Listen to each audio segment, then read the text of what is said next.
es que si tú y yo somos cristianos, se debería esperar que nos comportemos como cristianos. Nosotros tenemos una identidad, una nueva identidad, una nueva naturaleza. Lo que Pablo está diciendo aquí es que si hemos muerto y resucitado con Cristo de tal manera que Él es ahora el todo y en todos, vivamos a la luz de esa realidad. Hay algo que Dios ha hecho por nosotros y en nosotros que hace del pecado una incoherencia. A veces uno se pone una ropa para ir a cierto lugar y dice, no, esa ropa no es apropiada. O a veces los esposos, ¿verdad?, que no tenemos el sentido de la estética que tiene nuestra esposa, nos dice, esa corbata no te pega. Ve a tu closet y toma esa ropa sucia, contaminada, maloliente, y bótala. Desechad también vosotros todas estas cosas: ira, enojo, malicia, maledicencia, lenguaje soez de vuestra boca, la mentira. Versículo 9, porque os habéis vestido del nuevo hombre, el cual se va renovando hacia un verdadero conocimiento conforme a la imagen de aquel que lo creó. Somos un nuevo hombre en Cristo. Y ahora debemos vivir como lo que somos. Él murió en la cruz del Calvario para restaurar en nosotros la imagen de Dios. ¿Y saben dónde vemos la imagen de Dios? Plasmada en Cristo. En el capítulo 10 del Evangelio de Juan, no tienen que buscar ese texto ahora, pero el Señor Jesucristo se presenta a sí mismo como el buen pastor de las ovejas, que vino a dar su vida para que nosotros tengamos vida, que vino a dar su vida para que nosotros tengamos vida en abundancia, dice el texto. Y esa palabra significa literalmente excepcional, o si quieren ponerlo de otra manera, mejor de lo que yo esperaba. La vida que Cristo nos ofrece en el Evangelio no es meramente una especie de póliza de seguro que nos garantiza que iremos al cielo después de la muerte. No, Él vino a satisfacer aquí y ahora nuestras necesidades más urgentes y los anhelos más profundos de nuestras almas. Cristo vino a libertarnos de la esclavitud del pecado. Él vino a reconciliarnos con Dios. Él vino a dar sentido, propósito, trascendencia, significado a nuestra vida. Él vino a darnos seguridad, consuelo, gozo, esperanza, contentamiento. Él dio su vida en una cruz para que nosotros pudiéramos experimentar esa clase de vida. Por supuesto, de más está decir que eso no quiere decir, valga la redundancia, que los cristianos estén ajenos a los inconvenientes de vivir en un mundo dañado por el pecado. Nosotros no estamos diciendo que los creyentes deben ir por la vida cantando "Because I'm happy", nada de eso. La vida cristiana de este lado de la eternidad es perfectamente compatible con el dolor, con la tristeza que nosotros experimentamos en este cuerpo de muerte, porque todavía nosotros no hemos llegado al lugar final de nuestro reposo. Mis hermanos, hay un solo cielo y no se encuentra aquí. De manera que experimentar la vida abundante que Cristo vino a ofrecer no significa que los cristianos vivimos en una especie de nirvana espiritual, ajenos a las luchas y angustias que son comunes a todos los hombres. Nosotros podemos tener gozo, contentamiento, esperanza en medio del dolor y de la aflicción, porque sabemos que tenemos un Padre en los cielos que cuida de nosotros. Sabemos que todas las cosas que Él decreta son para su gloria y son para el bien de nuestras almas. Sin embargo, y siendo bien honestos en esta mañana, debemos reconocer, mis hermanos, con tristeza, que hay muchas personas que profesan ser cristianas y no parecen estar disfrutando de esa vida abundante de la que habla el Señor en Juan capítulo 10. De hecho, más bien dan la impresión de que su cristianismo es una carga difícil, es una carga pesada, y nos preguntamos ¿por qué? ¿Por qué? ¿Cuál es el problema de este tipo de personas?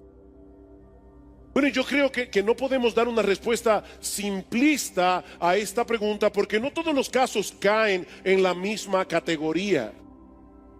Pero al menos yo creo que podemos decir en sentido general que esto suele suceder por una de dos cosas. Por un lado, porque es posible que algunos que profesen ser cristianos en realidad no sean creyentes.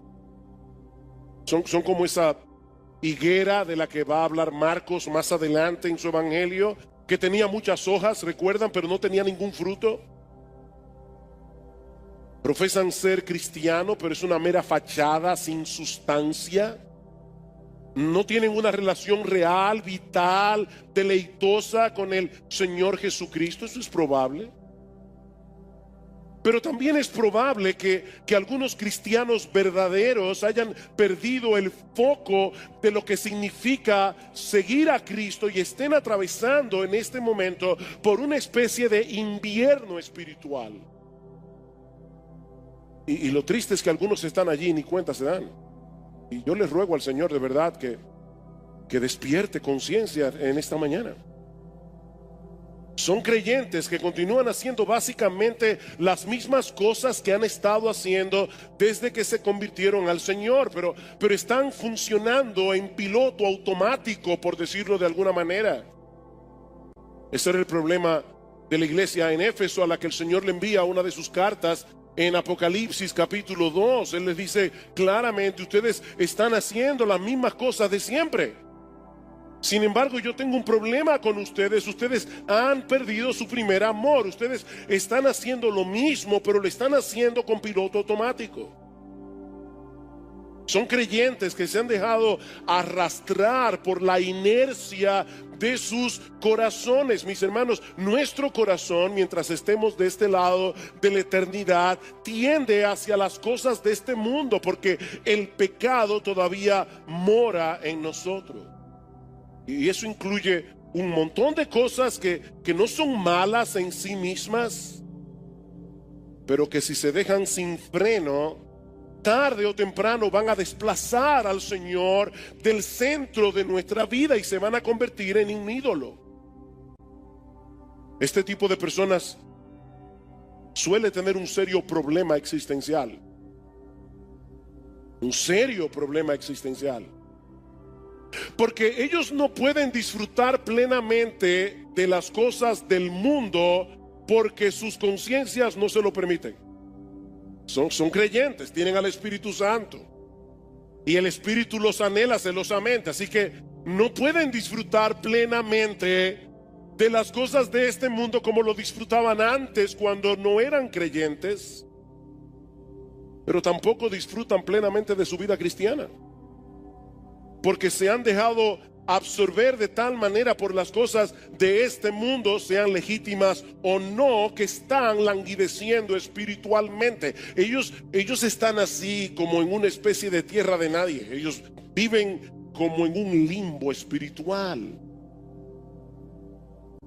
Son cristianos insípidos que van por la vida profesando a Cristo y dando pena al mismo tiempo.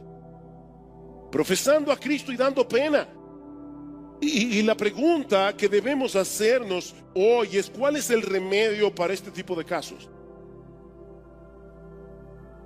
Bueno, yo creo que el remedio es volver a poner en perspectiva lo que significa seguir a Cristo. Y en dependencia del Espíritu Santo, dar media vuelta de regreso a su primer amor. Yo recuerdo cuando mis hermanos y yo nos bautizamos hace 38 años atrás, que en la pila del bautismo nos pidieron que cantáramos un corito que estaba muy de moda en esa época y que los hermanos más viejos de nuestra congregación seguramente recordarán. He decidido seguir a Cristo, no vuelvo atrás, no vuelvo atrás. El mundo atrás, Cristo delante, el mundo atrás. No vuelvo atrás, no vuelvo atrás. Y hermanos, eso es lo que yo quiero que ocurra en esta mañana al comenzar a exponer este pasaje del Evangelio de Marcos. Y a propósito, yo he titulado este mensaje Mero Cristianismo. Porque lo que Jesús nos presenta en este pasaje, en los versículos 42 al 50, no es el retrato de un super cristiano que pertenece a una élite especial a la que muy pocos tienen acceso en la iglesia. No, hermanos. Lo que Jesús está describiendo allí es lo que todo verdadero creyente debería estar experimentando en su vida. Esto es mero cristianismo. Mis hermanos, el llamado de Cristo a todos los que quieran seguirle a Él es arrepentirse y creer. Y lo que nosotros tenemos en este pasaje es un llamado a creyentes al arrepentimiento y a la fe. Dice, el arrepentimiento es volverte de una vida de pecado, de una vida centrada en ti mismo, siguiendo tu propia voluntad, buscando tu propia gloria, para volverte a Dios y caminar en pos de Él, confiando únicamente en Cristo. Mi amigo que estás aquí en esta mañana, es importante que tú sepas que venir a ser cristiano no es como hacerse miembro de un club social. De ahora en adelante voy a tratar de seguir las reglas y regularmente voy a pagar mis cuotas de membresía. Voy a venir a la iglesia todas las semanas, voy a leer mi Biblia, voy a dar gracias por los alimentos. No. Es darte cuenta de que toda tu vida has estado caminando por un sendero equivocado, porque has vivido de espaldas a Dios y has estado caminando hacia el pecado. La fuerza motora de tu vida ha sido el orgullo, ha sido el egoísmo, cuando debió haber sido la gloria de Dios, vivir con el propósito de que solo Él sea exaltado, solo Él sea conocido en todo lo que haces. Arrepentirse es darte cuenta de que has estado equivocado. Es tomar la decisión de volverte hacia Dios, confiando únicamente en Cristo para el perdón de tus pecados. Es decidir renunciar a tu orgullo, renunciar a tu egoísmo para vivir para Él. Es levantar una bandera blanca de rendición hacia Dios y al mismo tiempo declararle la guerra al pecado. Eso es arrepentirse. Pero hay un detalle que todos los cristianos tienen que tomar en cuenta si desean seguir progresando hacia la madurez. Y es que aunque hay un momento particular en que todo verdadero creyente toma esa decisión de comenzar a seguir a Cristo, esto es algo que nosotros debemos hacer a lo largo de toda nuestra vida. Lo que estoy diciendo, mis amadísimos hermanos, es que la vida cristiana práctica es una vida de arrepentimiento y fe. Es una vida de arrepentimiento y fe. Y eso es básicamente lo que Marcos nos presenta en este tema. Mi intención original era predicar todo este pasaje en la mañana de hoy, pero yo he aprendido con el paso de los años que los mensajes tienen vida propia. Así que mientras seguía trabajando con el versículo 42, pronto me di cuenta que no iba a poder avanzar más allá de este versículo, así que la semana que viene veremos Mero Cristianismo parte 2. Hay 3 aspectos aquí de lo que significa ser cristiano. Hoy veremos solamente uno. El primero, que es un amor radical que procura el bienestar espiritual de los demás, sin importar el precio que tú tengas que pagar por eso. Eso es lo que significa la vida cristiana práctica. Vean una vez más el versículo 42. Cualquiera que haga tropezar a uno de estos pequeñitos que creen en mí, mejor le fuera si le hubieran atado al cuello una piedra de molino de la que mueve un asno y lo hubieran echado al mar. como tenemos varias semanas estudiando esta porción del Evangelio de Marcos, quiero recordarles que este pasaje se encuentra en medio de una larga conversación en la que Jesús está lidiando con el orgullo, con el corazón orgulloso de sus discípulos. Ustedes recuerdan que unos versículos atrás los apóstoles habían estado discutiendo entre ellos quién era el más importante del grupo. Y en el versículo anterior al que estamos estudiando ahora, los versículos anteriores, Juan le confiesa al Señor, acaba de confesarle al Señor que ellos se habían topado en el camino con una persona que en el nombre de Cristo estaba echando fuera demonios, y dice que ellos se lo prohibieron. ¿Y cuál fue la razón de la prohibición? Que ellos no eran parte del club, ellos no eran parte del grupo. Y es en ese contexto que surge la advertencia del Señor en el versículo 42 que acabamos de leer. Porque el mismo principio pecaminoso que produce rivalidad y envidia ministerial es el mismo principio que produce los tropiezos. Cristo sigue hablando exactamente de lo mismo. Está tratando con el corazón orgulloso de los discípulos. Ahora, hermanos, ¿a qué se refiere Jesús cuando habla de los tropiezos en este pasaje? Es una palabra que aparece varias veces en el Nuevo Testamento, y la idea que comunica es la de hacer o decir cualquier cosa que ponga impedimentos a la conversión de un incrédulo o que ponga impedimentos a la santificación y crecimiento de un creyente. Eso es poner tropiezo. Es estorbar el camino de alguien para que llegue a ser cristiano, o es estorbar el camino de un cristiano para que sea cada vez más semejante a Cristo. O sea, para impedir que sea cada vez más semejante a Cristo. En 1 Corintios capítulo 10 versículo 32, y hablando de manera particular del uso de cosas que son legítimas, pero que pueden llegar a ser un estorbo si se usan de una forma descuidada, Pablo dice a los hermanos en Corinto: no seáis motivo de tropiezo, ni a judíos, ni a griegos, ni a la iglesia de Dios. No sean tropiezo a nadie, ni a los judíos incrédulos, ni a los gentiles incrédulos, ni a los creyentes. Debemos ser muy cuidadosos en lo que hacemos, para evitar en la medida de lo posible que alguien sea dañado con nuestra conducta, que alguien sea dañado con nuestras palabras, con nuestros comentarios, que alguien sea dañado con nuestro ejemplo, aún en el manejo de cosas que son legítimas, de cosas que no son pecaminosas en sí mismas.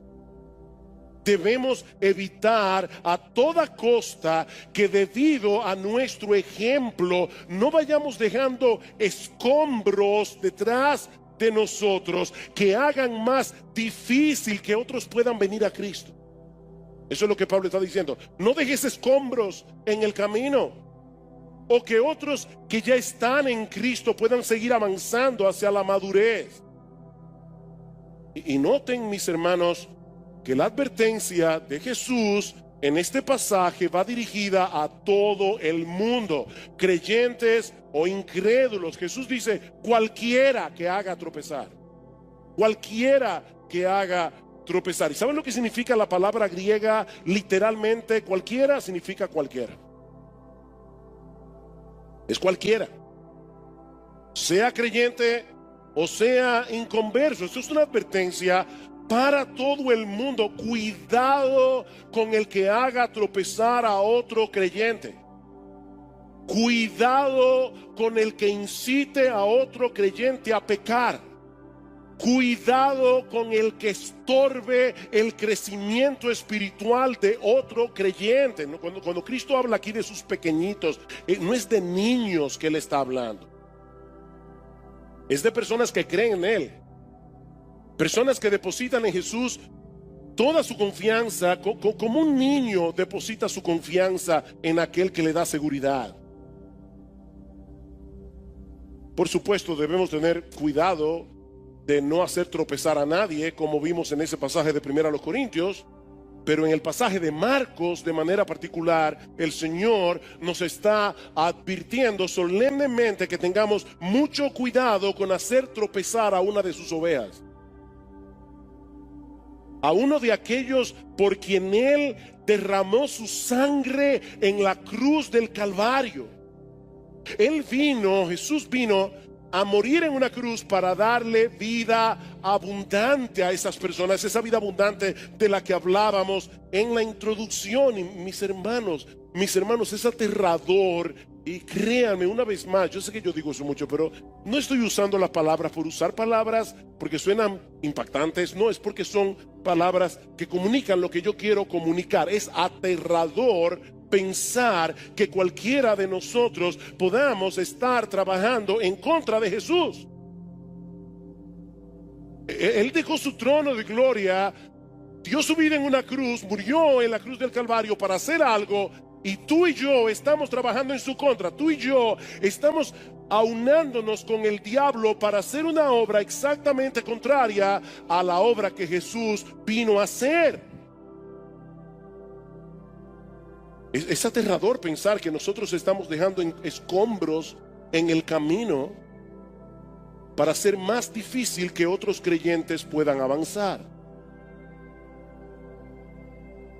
Esto es algo tan terrible a los ojos de Dios que Cristo dice aquí que fuera mejor para esa persona si antes de haber llegado a hacer eso se le hubiera atado en el cuello una piedra de molino de la que mueve un asno y haber sido arrojado en lo profundo del mar.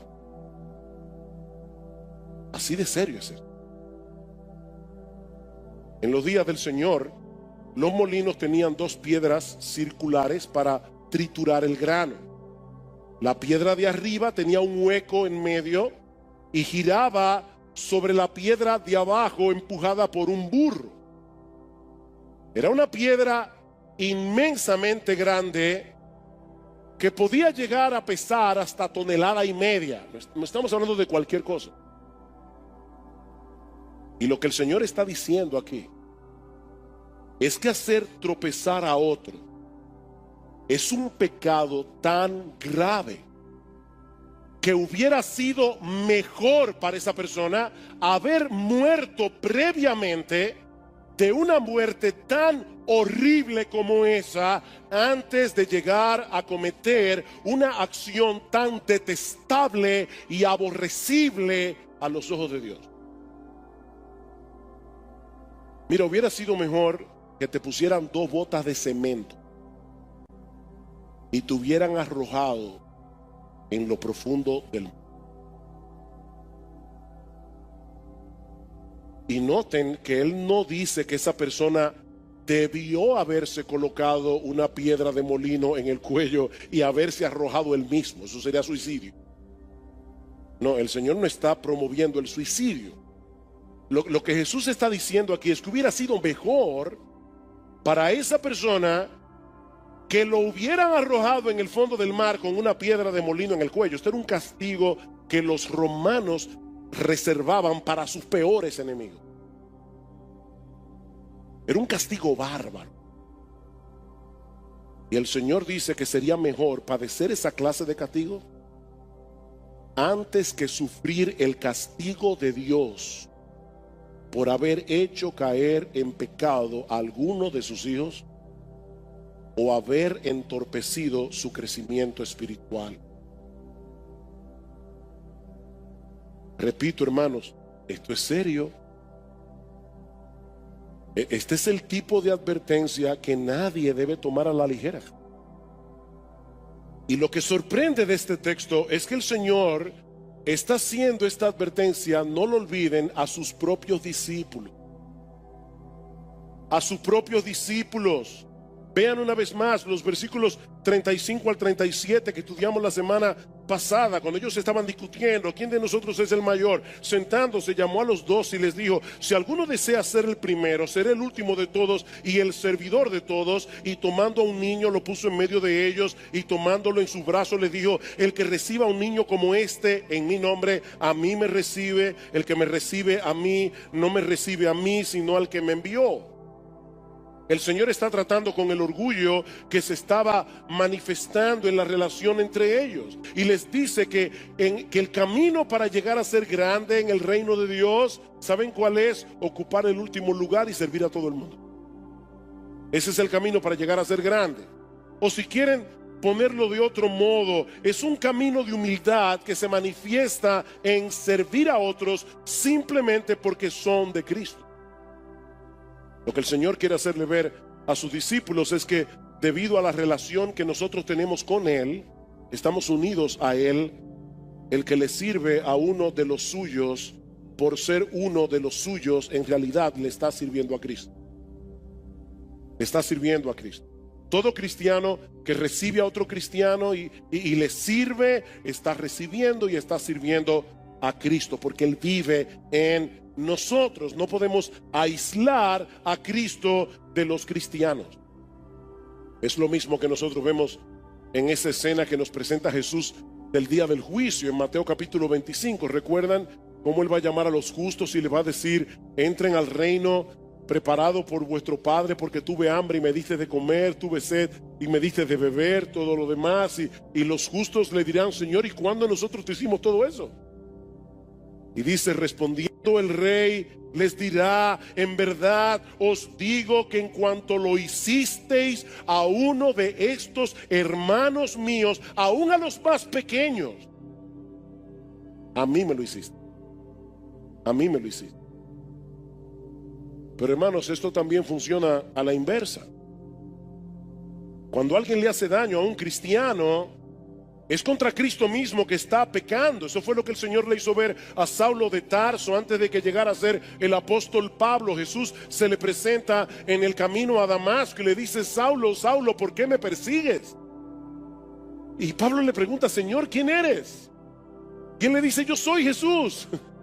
Yo soy Jesús a quien tú persigues. Es tal la identificación de Cristo con su pueblo que perseguir a la iglesia, hacerle daño a la iglesia, atentar contra la iglesia, es perseguir a Jesús, es atentar contra Jesús. De manera que cuando un creyente le pone tropiezo a otro creyente, está cometiendo un pecado contra Cristo mismo de enormes proporciones. Y hermanos, hay muchas maneras de hacer eso. Hay muchas maneras de hacer eso. La más obvia de todos es incitar a otros a pecar contra Dios, a violar los 10 mandamientos, ya sea con nuestro ejemplo, ya sea con nuestras palabras. Un novio que seduce a su novia o viceversa para que tengan una relación impura antes del matrimonio, ya sea que lleguen o no a tener relaciones sexuales, se están convirtiendo en una piedra de tropiezo para el otro. Un creyente que invita a otro a ver una película que no debe ver o a visitar un lugar que no deben visitar, sobre todo si es alguien nuevo en la fe, lo están haciendo tropezar. Una creyente que no tiene en cuenta la modestia en el vestir, que usa ropa sensual, ropa provocativa, que deja ver más de lo que una mujer piadosa y temerosa de Dios debería dejar ver, es una piedra de tropiezo. Cuando usamos nuestra libertad descuidadamente, nuestra libertad sin tomar en cuenta el impacto que eso puede tener en la vida espiritual de otros creyentes, estamos siendo piedra de tropiezo. Pablo pone el ejemplo del vino en Romanos capítulo 14. Habían hermanos que venían de un trasfondo pagano donde el alcohol era un problema.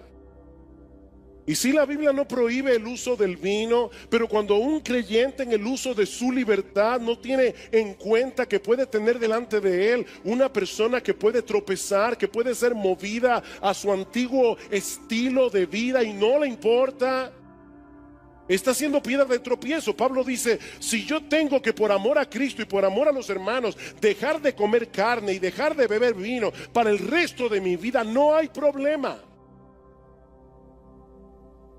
Cuando hacemos comentarios que pueden desanimar a otros creyentes en su lucha en pos de la santidad o en su deseo de hacer las cosas como dice la Escritura, le estamos poniendo una piedra de tropiezo. Y aquí tenemos a un padre tratando de criar a sus hijos en la disciplina y amonestación del Señor, no abusando de ellos, pero sí aplicando la vara de la corrección cuando es necesaria. Y aquí tenemos a otros padres con más tiempo en la iglesia, supuestamente con más madurez, diciéndoles que eso no es tan así, que deben tomar en cuenta algunos de esos conceptos de los expertos en psicología, aún por encima de la enseñanza del libro de Proverbios. Esos padres están dejando escombros detrás, dificultando el camino de estos otros padres que desean hacer las cosas bien.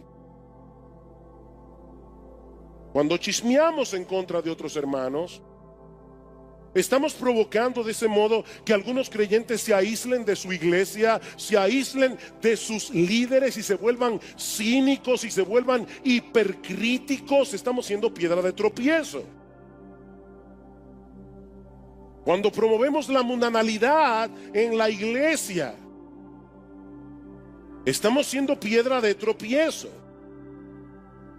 Y para ser más concreto, mi hermano, cuando tu estilo de vida, cuando el uso de tu tiempo, cuando el uso de tus recursos, la forma como te entretienes, promueven los valores del mundo que son ajenos y contrarios a la piedad, que son ajenos y contrarios al temor de Dios, que no promueven una vida cada vez más semejante a Jesús, eso es mundanalidad. Y cuando tú vives así, tú estás promoviendo la mundanalidad en la iglesia. Cuando nuestra falta de compromiso con la iglesia y con los hermanos estimula a otros a tener esa misma falta de compromiso, estamos siendo tropiezo. Mis hermanos, podríamos poner un montón de ejemplos, pero yo creo que estos son suficientes para entender cuál es la advertencia que el Señor nos está dando aquí. Para cómo aplicamos esta advertencia de Jesús al caso de un creyente que hace tropezar a otro creyente. ¿Puede un cristiano perder la salvación por hacer tropezar a otro cristiano? Porque Cristo dice aquí, de verdad, mejor te hubiera sido que te hubieran puesto una piedra de molino de asno y te hubieran arrojado en el fondo del mar. ¿Puede un cristiano perder la salvación? Por supuesto que no. Por supuesto que no. La salvación de un verdadero creyente no se puede perder de ninguna manera, porque eso depende enteramente de la justicia perfecta de Cristo y no de nuestras buenas obras. Y gloria al Señor por eso. Pablo dice en Filipenses capítulo 1 versículo 6 que comenzó en nosotros la buena obra, Él la perfeccionará hasta el día de Jesucristo. Él no deja nada inconcluso. Si Él derramó su sangre por ti en la cruz del Calvario, mi hermano, mi hermana, tú puedes estar seguro de que vas a llegar a la gloria. Porque ya Jesús hizo todo lo que había que hacer para que eso ocurra con toda certeza. Entonces, ¿para qué está esa advertencia aquí? Yo pienso que esa advertencia tiene al menos dos propósitos. Por un lado, para hacernos ver, mis amadísimos hermanos, miembros de Iglesia Bíblica del Señor Jesucristo, para hacernos ver que el hecho de que un creyente haga tropezar a otro creyente no es menos odioso delante de los ojos de Dios que si lo hubiera hecho un impío. No es menos odioso. Pablo dice en 1 Corintios 8:12, cuanto pecas contra los hermanos, hiriendo sus conciencias débiles, contra Cristo pecáis. están siendo cómplices del diablo en dañar un alma por la que Cristo derramó su sangre en la cruz del Calvario con el propósito de santificarla. ¿Recuerdan Efesios 5? Maridos, amad a vuestras mujeres así como Cristo amó a la iglesia. Cristo amó a la iglesia y se entregó a sí mismo por ella para santificarla. Y tú te estás aliando con el diablo para que ocurra en la vida de esa persona algo contrario, para que él sea más mundano, para que él sea menos piadoso, para que él le tema menos a Dios, para que ame menos a la iglesia, para que ame menos a los líderes, para que ame menos a los hermanos, para que viva una vida menos obediente. Eso es odioso a los ojos de Dios. Él dio su vida para que esta persona pudiera ser rescatada de la esclavitud del pecado, para que pudiera crecer en santidad, y tú le estás arrojando escombros en el camino para que se le haga más difícil avanzar hacia la madurez, para que sea menos semejante a Jesús. ¡Wow! Eso es detestable a los ojos de Dios. Miren, mis hermanos, los cristianos no merecemos un castigo menor que el de los impíos cuando hacemos eso. ¿Oyeron eso? Los cristianos no merecemos un castigo menor que el de los impíos cuando hacemos eso. Gracias al Señor que Él pagó por todos nuestros pecados en la cruz, si somos creyentes, aunque eso no evita la disciplina de Dios. Pero Él pagó por nuestros pecados, incluyendo el pecado de hacer tropezar a otros. Pero mis hermanos, de ninguna manera podemos tomar ese pecado a la ligera. Eso es lo que Cristo nos está haciendo ver aquí. Esto es algo odioso, es algo detestable, es algo abominable, es algo horrible a los ojos de Dios. Pero yo creo que hay otra razón adicional de por qué esa advertencia está ahí. Si una persona está viviendo descuidadamente, poniendo tropiezo a otros sin que eso perturbe su conciencia, sin que se arrepienta de su pecado, amparada en que esa es su libertad en Cristo, es muy probable que esa persona esté yendo camino al infierno. Es muy probable que esa persona esté yendo camino al infierno, pensando que es un creyente y no lo es. Escuchen lo que sigue diciendo el Señor en los versículos 43 al 48 que vamos a estudiar la semana que viene. Él dice a sus apóstoles: mira, si tu mano te es ocasión de caer o de pecar, córtala. Córtala, porque te es mejor entrar en la vida manco que teniendo las dos manos ir al infierno, al fuego inextinguible. No olviden que ahí había uno que parecía ser del grupo y no era del grupo. Se llamaba Judas y terminó en el infierno. Judas no tomó en serio esta advertencia y él estaba allí. Si tu pie te es ocasión de pecar, córtalo. Te es mejor entrar cojo a la vida que teniendo los dos pies ser echado al infierno, donde el gusano de ellos no muere y el fuego no se apaga. Si tu ojo te es ocasión de pecar, sácalo, porque te es mejor entrar al reino de Dios con un solo ojo que teniendo dos ojos ser echado al infierno. Lo que Jesús está diciendo aquí es: la vida eterna, el reino de los cielos es tan valioso que vale la pena dejar fuera, echar fuera las cosas más valiosas que nosotros tenemos. Él no está enseñando aquí que nos mutilemos. Él no está enseñando literalmente que nos saquemos los ojos. Él está enseñándonos aquí que el discipulado tiene un costo.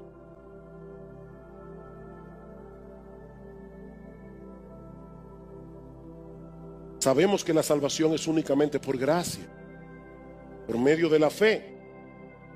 De hecho, esta tarde creo que el pastor Salvador va a estar predicando acerca de la relación de la fe y las obras. Hermanos, la Biblia dice que una fe que no produce obras es una fe que está muerta. Y de las obras que produce la fe, la más evidente es el amor a los hermanos. Porque tú puedes decir que tú amas a Dios, pero como Dios no se ve, es muy fácil decir eso. La prueba más evidente de que tú amas a Dios es que tú amas a los hermanos. Primera de Juan capítulo 3, nosotros sabemos que hemos pasado de muerte a vida en que amamos a los hermanos. El que no ama a su hermano permanece en muerte. En esto hemos conocido el amor, en que Él puso su vida por nosotros. También nosotros debemos poner nuestras vidas por los hermanos. Es un amor radical. Amados, amémonos unos a otros porque el amor es de Dios. Primera de Juan 4. Todo aquel que ama es nacido de Dios y conoce a Dios. El que no ama no ha conocido a Dios, porque Dios es amor. Primera de Juan 4:20. Si alguno dice yo amo a Dios y aborrece a su hermano, es un mentiroso. Pues el que no ama a su hermano a quien ha visto, ¿cómo puede amar a Dios a quien no ha visto? Y nosotros tenemos este mandamiento de Él: el que ama a Dios, ame también a su hermano. A final de cuentas, lo que nosotros tenemos en Marcos capítulo 9, versículo 42, si lo vemos positivamente, es un llamado a amar a nuestros hermanos en la fe, haciendo todo lo que esté a nuestro alcance para que sigan creciendo a la imagen de Jesús. Todo lo que esté a nuestro alcance. No se trata simplemente de dejar de hacer cosas que pueden ser de tropiezo a otros. No, este es un llamado a amar a los demás con un amor radical, al punto de negarnos cosas que pueden ser legítimas, al punto de cambiar nuestros planes porque queremos promover el bienestar espiritual de nuestros hermanos, y todo eso con la motivación de amor a Cristo, porque amamos a Cristo.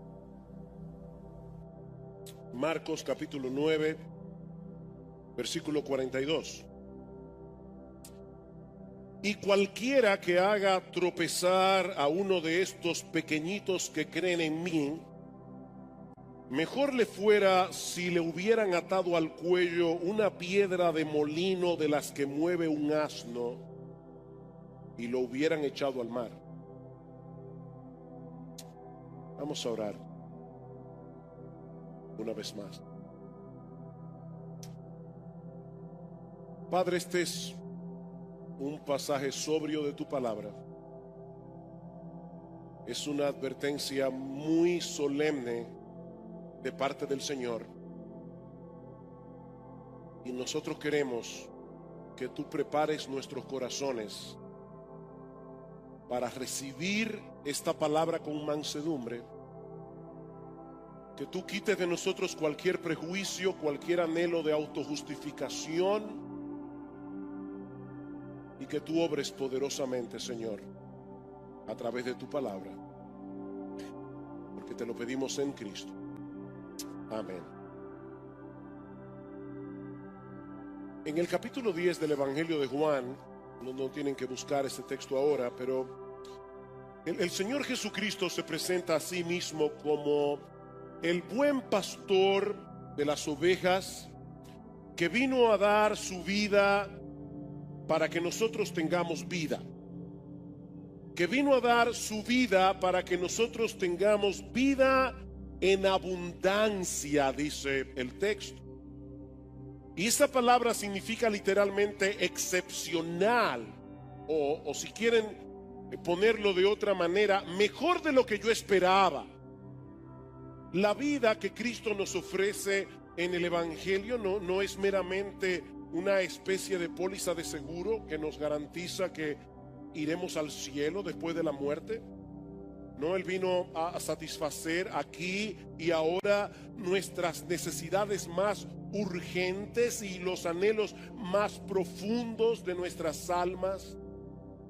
Cristo vino a libertarnos de la esclavitud del pecado. Él vino a reconciliarnos con Dios. Él vino a dar sentido, propósito, trascendencia, significado a nuestra vida. Él vino a darnos seguridad, consuelo, gozo, esperanza, contentamiento. Él dio su vida en una cruz para que nosotros pudiéramos experimentar esa clase de vida. Por supuesto, de más está decir que eso no quiere decir, valga la redundancia, que los cristianos estén ajenos a los inconvenientes de vivir en un mundo dañado por el pecado. Nosotros no estamos diciendo que los creyentes deben ir por la vida cantando "Because I'm happy", nada de eso. La vida cristiana de este lado de la eternidad es perfectamente compatible con el dolor, con la tristeza que nosotros experimentamos en este cuerpo de muerte, porque todavía nosotros no hemos llegado al lugar final de nuestro reposo. Mis hermanos, hay un solo cielo y no se encuentra aquí. De manera que experimentar la vida abundante que Cristo vino a ofrecer no significa que los cristianos vivimos en una especie de nirvana espiritual, ajenos a las luchas y angustias que son comunes a todos los hombres. Nosotros podemos tener gozo, contentamiento, esperanza en medio del dolor y de la aflicción, porque sabemos que tenemos un Padre en los cielos que cuida de nosotros. Sabemos que todas las cosas que Él decreta son para su gloria y son para el bien de nuestras almas.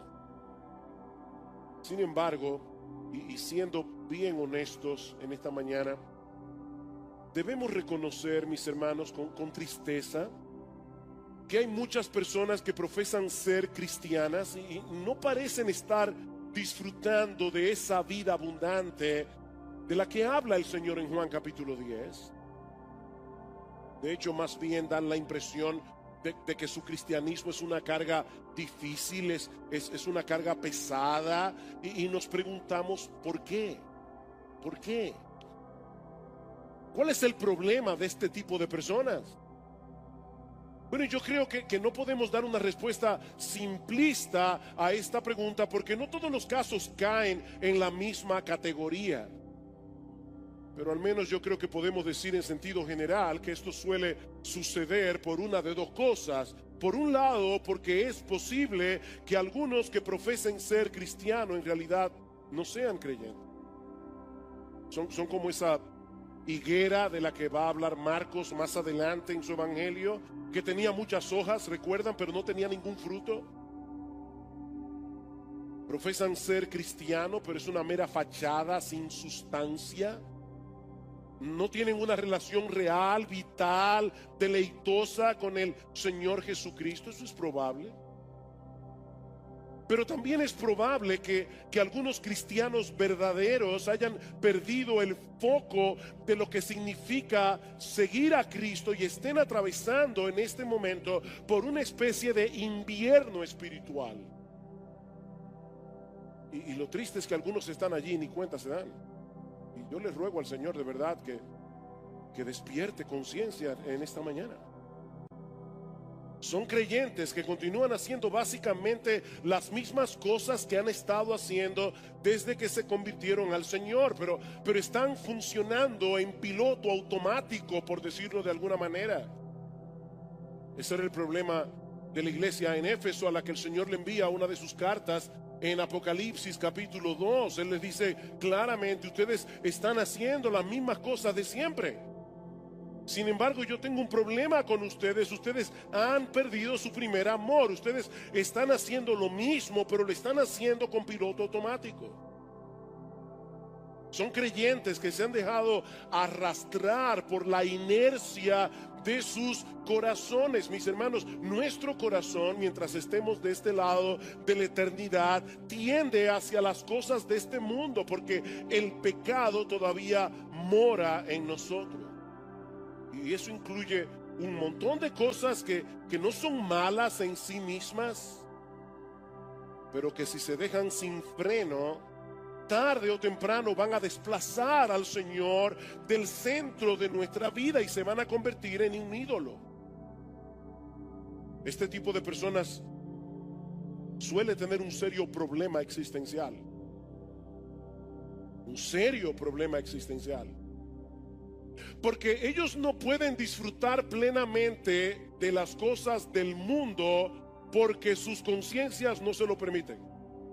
Son creyentes, tienen al Espíritu Santo y el Espíritu los anhela celosamente, así que no pueden disfrutar plenamente de las cosas de este mundo como lo disfrutaban antes cuando no eran creyentes, pero tampoco disfrutan plenamente de su vida cristiana, porque se han dejado absorber de tal manera por las cosas de este mundo, sean legítimas o no, que están languideciendo espiritualmente. Ellos están así como en una especie de tierra de nadie. Ellos viven como en un limbo espiritual.